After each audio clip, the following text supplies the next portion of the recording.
Assalamualaikum warahmatullahi wabarakatuh. Kami dari kelompok kelas sosial B akan mempresentasikan hasil diskusi kami terkait kelas sosial.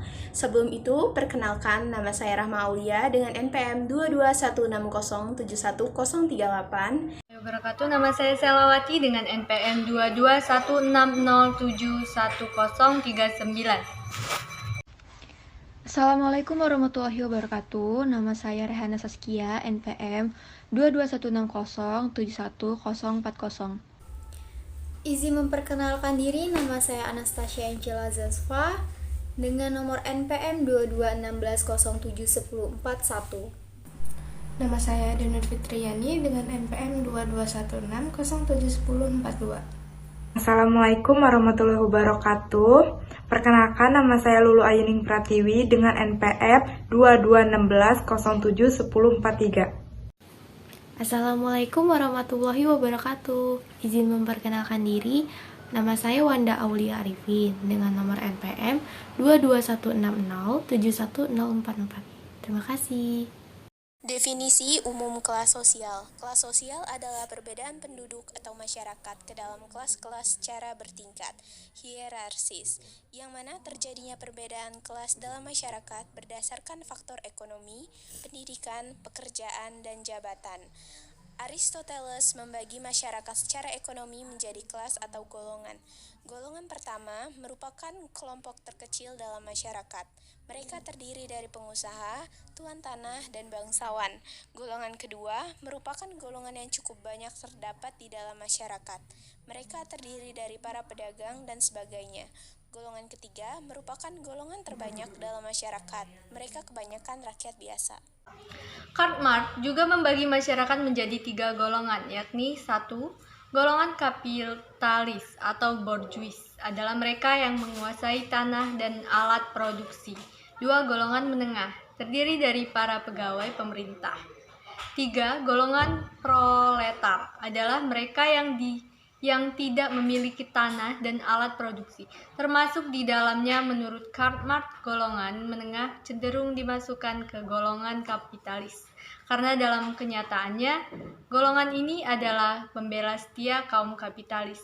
Dengan demikian, dalam kenyataannya hanya terdapat 2 golongan masyarakat, yakni golongan kapitalis atau bourgeois dan golongan proletar adalah buruh atau pekerja pabrik. Pada masyarakat Amerika Serikat, pelapisan masyarakat dibagi menjadi 6 kelas, yakni kelas sosial atas lapisan atas, upper class, kelas sosial atas lapisan bawah, lower upper class, kelas sosial menengah lapisan atas, upper middle class, kelas sosial menengah lapisan bawah, lower middle class, kelas sosial bawah lapisan atas, upper lower class, kelas sosial lapisan bawah lapisan bawah, lower class. Stratifikasi sosial dalam masyarakat Eropa dibagi menjadi 4 kelas. Yang pertama, kelas puncak atau top class, dengan contoh konglomerat atau pemilik perusahaan terbesar.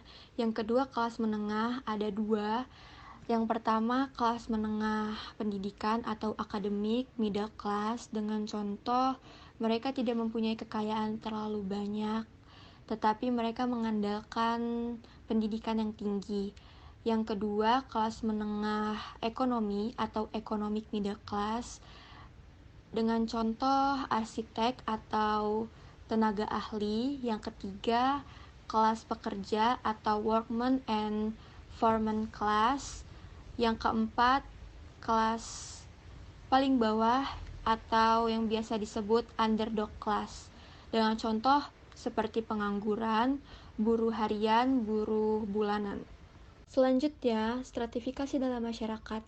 Pengertian stratifikasi masyarakat ialah fakta bahwa stratum sosial merupakan dampak dari perbedaan pendidikan, ekonomi, dan leluhur. Status sosial. Setiap individu dalam masyarakat memiliki status sosialnya masing-masing.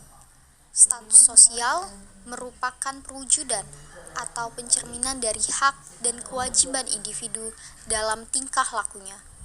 Status sosial sering pula disebut sebagai kedudukan atau posisi, peringkat seseorang dalam kelompok masyarakatnya. Peran sosial. Peranan merupakan aspek dinamis dari suatu status atau kedudukan. Apabila seseorang melaksanakan hak-hak dan kewajibannya sesuai dengan status yang dimilikinya, maka ia telah menjalankan peranannya. Peranan adalah tingkah laku yang diharapkan dari orang yang memiliki kedudukan atau status. Akibat adanya kelas sosial, kadangkala seorang atau individu dalam masyarakat memiliki dua atau lebih status yang disandangnya secara bersamaan.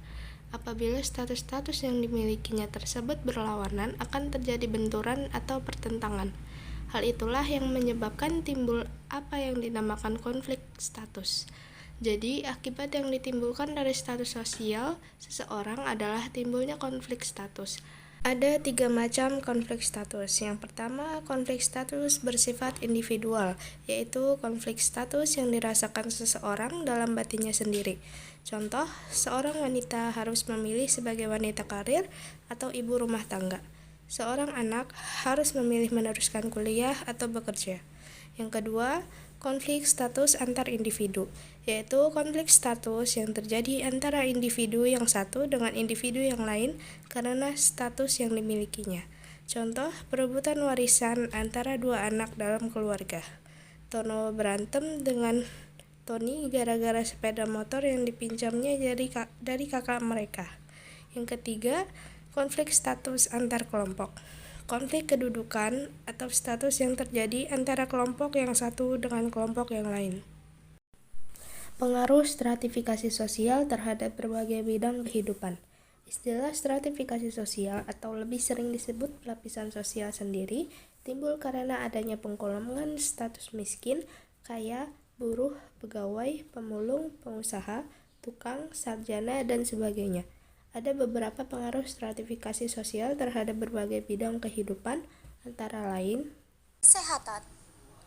Masyarakat dengan tingkat ekonomi tinggi akan sangat mudah mengakses fasilitas kesehatan yang sangat baik seperti rumah sakit yang bagus dan layanan kesehatan yang sangat memadai. Berbeda halnya dengan orang atau masyarakat kelas bawah. Mereka akan kesulitan untuk mengakses fasilitas kesehatan karena keterbatasan ekonomi. Oleh karena itu, masyarakat kelas bawah paling besar kemungkinannya untuk terserang penyakit dibandingkan masyarakat kelas atas. Pendidikan.